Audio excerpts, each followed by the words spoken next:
ID card है। अच्छा, Khwaja sir, not औरत, आई एम नॉट फीमेल, मैं कभी अपने आप को औरत कहा ही नहीं, आई एम नॉट वुमेन।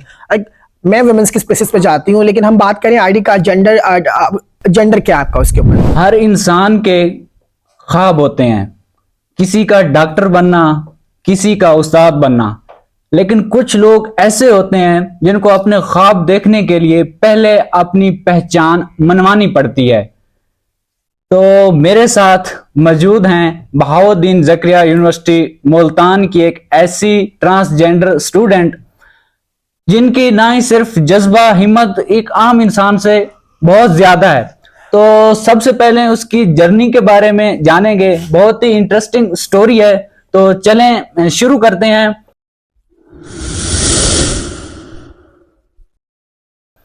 अस्सलाम वालेकुम, उम्मीद करता हूँ आप सब खैरियत से होंगे। मैं हूं असमतुल्लाह, आप मेरा यूट्यूब चैनल देख रहे हैं नवाब ऑफिशियल। तो चलते हैं, बढ़ते हैं मेहमान की तरफ और उससे उनकी जर्नी के बारे में पूछते हैं। अस्सलाम वालेकुम। वालेकुम सलाम। सबसे पहले तो शुक्रिया, आपने अपना कीमती टाइम दिया। तो सबसे पहले शुरुआत करते हैं कि जानने वालों को अपना एक छोटा सा इंट्रो दे दें कि आपका नाम और सारा कुछ। मेरा नाम ज़रीन राजपूत है और मेरा ताल्लुक सिंध से है, लेकिन अब 4 साल से मैं मुल्तान रहती हूँ after the family disowning because I am the victim of gender based violence. I was just 6 year old कि आपको एक सुनने को लफ्ज़ मिलता है कि आपको पैदा होते मर जाना चाहिए था। Then I promise with my self कि I never ever compromise on my education.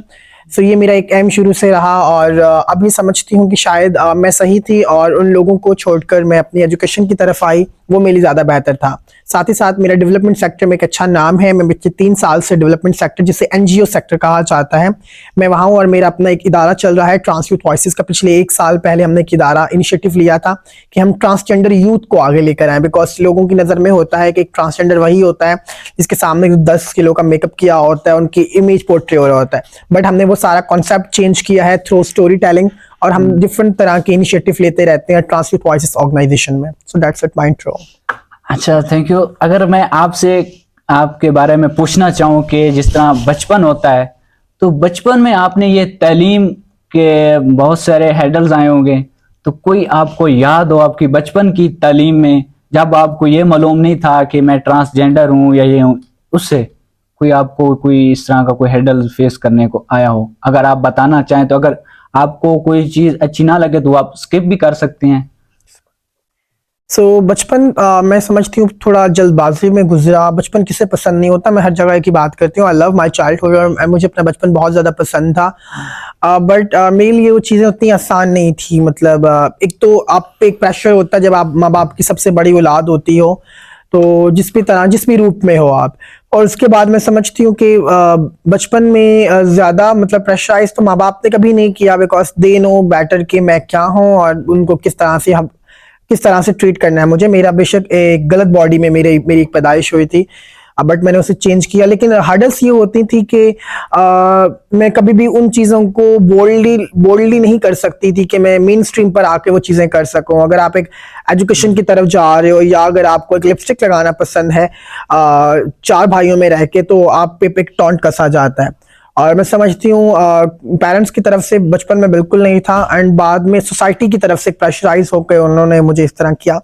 But I hope अभी भी अच्छा ही है मेरा उनसे, बट सोसाइटी प्रेशर था, वो मेरे लिए एक टॉन्ट उनका बिहेवियर होता था मेरे लिए। अच्छा जी, तो आपने शुरू में बताया जैसे कि आप बेसिकली सिंध से हैं, तो ये सिंध से मुल्तान में ये कैसे आपका ट्रांसफर हुआ या इसके पीछे क्या रीजन थी? The reason is first reason is कि मुझे सबसे पहले ना मैं हर जगह एक ही बात करती हूँ, एजुकेशन बिकॉज मैं द लीडर ऑफ नेशन कायद आज़म उनकी चीज़ों को फॉलो करती हूँ और जब मैं उनकी किताबें पढ़ती हूँ, और बिकॉज वहाँ ना लिटरेसी रेट बिल्कुल ज़ीरो था। मतलब आप सोच ही नहीं सकते, अगर कोई है तो वो बाहर चले गए, अगर कोई इस तरह के कोई एजुकेशन इंस्टीट्यूट नहीं होना, कोई खास तरह के इनिशिएटिव्स ना होना जो कि स्पेसिफिकली वुमेन्स के लिए, और ट्रांस का तो आप नाम सोच ही नहीं सकते। वहाँ पे ट्रांस 2 ही 3 ही काम कर सकते हैं, या तो फिर वो किसी ऐसी इलीगल एक्टिविटी में इन्वॉल्व हो सकते हैं, बैगिंग कर सकते हैं, डांस कर सकते हैं, लाइक आप सोच ही नहीं सकते। Then I promise with my self कि अगर मुझे घर से निकाल ही रहे हैं तो मैं क्यों ना खुद निकल जाऊं और मैं एक बेहतर राह की तरफ आऊं। तो क्यों ना आप फुटपाथ पे सोने की बजाय या फिर 4 किलो का मेकअप करके रोड पे मांगने की बजाय या फिर नाचने की बजाय आप वो काम करते जो सोसाइटी की नजर में अच्छा है, तो मैंने वो करना जरूरी समझा। Then I move to Multan and I love Multan, I don't know why, लेकिन एक बचपन की वाइब थी। जब भी बचपन से ट्रेन में गुजरना होता मुल्तान से, एक अलग सी वाइब होती थी। मुझे नहीं पता था कि यही मुझे ये खींच के ले आएगा।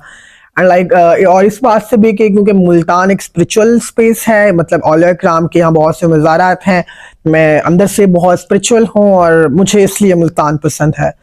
बाकी यहाँ का कल्चर मुझे बहुत पसंद था। माशाल्लाह, आपकी चॉइस बहुत अच्छी थी। आप मुल्तान में आई तो सबसे पहले ये बताएं कि मुल्तान के लोग आपको कैसे लगे? मुल्तान के थोड़े जल्दबाजी करने वाले लोग हैं। मैं खुद जो बहुत जल्दबाजी करने वाली औरत हूँ, औरत ख्वाजा सरा हूँ। और मुल्तान कहीं अच्छे भी लोग होते हैं, बुरे लोग होते हैं। अगर देखें, अगर वहाँ अच्छे लोग होते तो मैं यहाँ क्यों आती? मुझे अच्छा मिल रहा है तो मैं यहाँ, दैट्स मीन कि मुल्तान के लोगों में वो चीज़ है। सही है।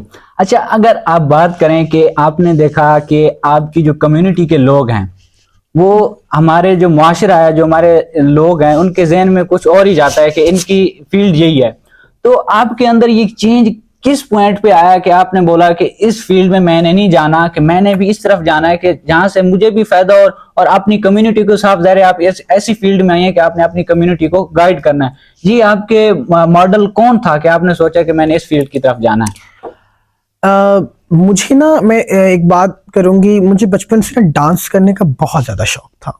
मतलब I am a classical dancer, और किसी को लगता ही नहीं मेरी लुक से कि ये डांसर हो सकती है। सही। तो मैंने एक चीज ऑब्जर्व की, मैंने मैपिंग की अपने होश में आकर। जब मैं होश आवाज में आई तो मैंने एक मैपिंग की कि इस चीज की करने से क्या इम्पैक्ट आएगा। पहली बात तो कि मुआशरा आपको इस तरह से ट्रीट ही नहीं करता ना, क्योंकि अमीर का बच्चा या बहुत अच्छे जो है हाई क्लास प्रोफाइल का बच्चा अगर करे तो वो एक आर्ट है, लेकिन अगर आप कर रहे हो तो आप मुजरा कर रहे हो, क्योंकि आप एक ट्रांस हो। तो हमारी कम्युनिटी का अलमिया ये है कि जिस चीज का वो शिकार रहते हैं, बाद में वो उसी चीज को अपना लेते हैं। दैट्स मीन कि अगर मुझे जिन चीजों का सामना करना पड़ा और मैंने उसी चीज को करना शुरू कर दिया अपनी एक लाइफ में आकर, एंड फिर मैंने तो मुआशरे को जो है ना, मुआशरे को, चूहों को तो अपने पर दावत दे दी कि आओ जो है चीज के ऊपर पड़ जाओ, मीठा पड़ा है। एंड सोसाइटी का ये बिहेवियर है कि वो ये समझते हैं कि ट्रांस सब सेम ही होते हैं ना। अब हमारे सामने एक लफ्ज आया ट्रांस, पहले ये लफ्ज नहीं था, ये जो है मॉडर्न और वेस्ट का लफ्ज है। पहले ये लफ्ज नहीं था, पहले हमारे यहाँ वो लफ्ज है जो हमारी अपनी अपनी जुबान की कोई लफ्ज है। एंड लाइक लोगों का ये अलमिया क्यों है कि हर जो है पढ़ी लिखी ट्रांस भी वैसी ही होगी जो रोड पे चलने वाली है। अब मैं एक सीरियस बात ये करना चाहती हूँ, वैसे सीरियस ही कर रही हूँ, लेकिन लोगों की नजर में एक पढ़ी लिखी ट्रांस, एक पुलिस स्टेशन में बैठी हुई ट्रांस जो कि पुलिस स्टेशन में है, और एक ह्यूमन राइट काउंसिल की कमेटी के अंदर बैठी हुई ट्रांस, और एक रोड पे चलने वाली या फिर रात को जो है कोई इलीगल एक्टिविटी करने वाली, अपने जिस्म का लोगों से इस्तेहसाल करवाने वाली ट्रांस, सब बराबर है लोगों की नजर में। दैट्स मीन कि उनको लगता है कि सब बराबर हैं।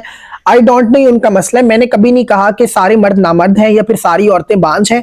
तो मैंने अगर कभी नहीं कहा या फिर किसी ट्रांस ने नहीं कहा, तो हर फिर किसी ख्वाजा सरा को, किसी मूरत को या किसी हिजड़े को ये सुनने को क्यों मिलता है कि मतलब हाँ, मैं जानती, मेरा ये लफ्ज बोल्ड है, लेकिन बोल्ड इसीलिए क्योंकि आपने समझा ही इस तरह का है हमेशा।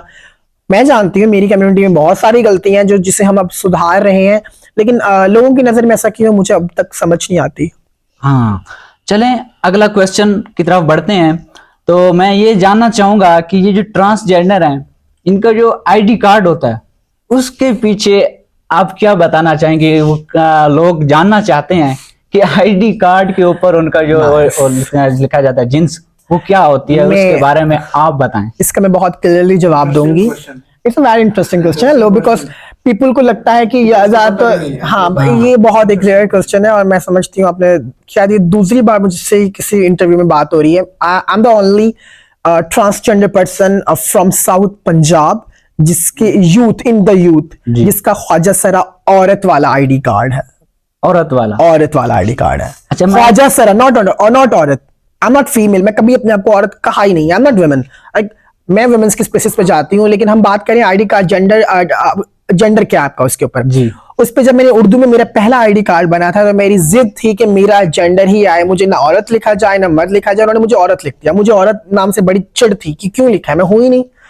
तो मेरा हमारे जो आईडी कार्ड बनते हैं इसका भी एक प्रोसेस होता है। आफ्टर 2018 में ट्रांसजेंडर पर्सन प्रोटेक्शन एक्ट 2018 एक कानून बनाया गया कि ट्रांसजेंडर के कानून, और 2022 में इस चीज को बहुत कंट्रोवर्सी भी हुई कि एक जो है लड़का लड़का और लड़की लड़की के शादी का कानून पास हो गया। अनफॉर्चुनेटली ऐसा हो तो कितना ही मैं समझती हूँ कि अलग किस्म का माहौल हो जाए, लेकिन ऐसा कुछ था नहीं। वो कानून ये था जो कि हमारा कानून था, जिसे कहते हैं ख्वाजा सरा एक्ट 2018। उसके मुताबिक ये आफ्टर द अमेंडमेंट 2018, उसके मुताबिक अगर आपकी सेल्फ परसीव जेंडर आइडेंटिटी है, यानी कि शख्स को लगता है कि उसकी जो बॉडी है उसके फीलिंग से अलग है और उसकी जो मतलब चीजें हैं वो बहुत अलग हैं।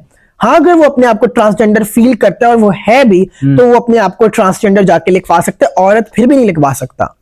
अच्छा, यहाँ से मैं एक बात ये क्लियर आपसे पूछना चाहूंगा। आपने बोला कि ट्रांसजेंडर मेल एंड फीमेल, तो ये जो आपको मिला है जेंडर आपने लिखवाई, अपनी मर्जी से लिखवाते हैं या वो खुद लिख के देते हैं? अब मेरे साइंस में ना बड़ी चीजें चेंज थी। मैं प्रैक्टिकली भी बताती हूँ और जो इस पे एक्ट क्या कहता है। देखिए, अगर एक ख्वाजा सरा मर्द है, औरत है, उसमें क्या डिफरेंस है? अगर कोई ख्वाजा सरा मर्द है तो उसका जो उसकी पैदाइश होती है एक फीमेल की बॉडी में होती है। तो ख्वाजा सरा औरत होती है, उसकी मेल में होती है, लेकिन वो फीमेल से मिल रही होती है, बिकॉज वो उस तरह से डेवलप नहीं हो पाती, वो उस तरह से एनहांस नहीं हो पाती जिस तरह एक आम मर्द होता है ख्वाजा सरा औरत की बॉडी। और उसी तरह ख्वाजा सरा मर्द की बॉडी एक आम औरत, एक आम पैदाइशी औरत से मैच नहीं कर रही होती। अब ये दोनों उल्ट चलते हैं, यानी कि एक मर्द की बॉडी जो होगी वो आगे जाके फीमेल की बॉडी में कन्वर्ट हो जाएगी, ट्रांसफॉर्म हो जाएगी। जैसे हमारी एक ट्रांसपोर्ट होती है ना, वो एक जगह से दूसरी जगह ट्रांसफॉर्म हो रही होती है, तो कोई भी ट्रांसपोर्ट, उसी तरह हमारी बॉडी जो है वो हमारे हार्मोनल सिस्टम के थ्रू, बिकॉज इस पर तो पूरी रिसर्च है, WHO की रिपोर्ट है, वर्ल्ड हेल्थ ऑर्गेनाइजेशन की रिपोर्ट है, और इवन के 2006 में ही साइंटिस्ट और डॉक्टर्स ने कह दिया कि ये एक बीमारी नहीं है, ये एक जो है पूरी की पूरी एक जेंडर है, ओरिएंटेशन है, सॉरी ओरिएंटेशन ही जेंडर है। और इस पे तो वेस्टर्न के बहुत से अम्ब्रेला जो है इसके हक में बात करते हैं। और अब अगर मैं बात करूं, इसमें बहुत डिफरेंस है, और ये एक चॉइस नहीं होती है आपके पास, चॉइस तो अल्लाह के पास होती है। उसने आपको किस तरह से बना के भेजा है, फिर चाहे आप खुदा को किस भी रूप में क्यों ना देखते हो, उसने तो आपको बराबर बना के भेजा है। अगर एक मर्द अपनी मर्जी से अपने आप को मर्द नहीं लिखवाता, औरत अपने मर्जी से अपने आप को औरत नहीं लिखवाती, ऑब्वियसली उसको देख के लिखा जाता है। तो हमारे यहाँ भी इसी सेंस में ये होता है। बस हमें ये बताना होता है कि आप मर्द ख्वाजा सरा या औरत ख्वाजा सरा। अगर मुझे अपने जेंडर की नॉलेज है, अगर मुझे अपने हार्मोन्स की नॉलेज है, अगर मुझे अपनी बॉडी की नॉलेज है, तो उस हिसाब से मेरा जो जेंडर बनता है वो ट्रांसजेंडर औरत का बनता है, ख्वाजा सरा औरत का बनता है। बड़ी डिटेल से आपने बात बताई। तो अगले क्वेश्चन मेरा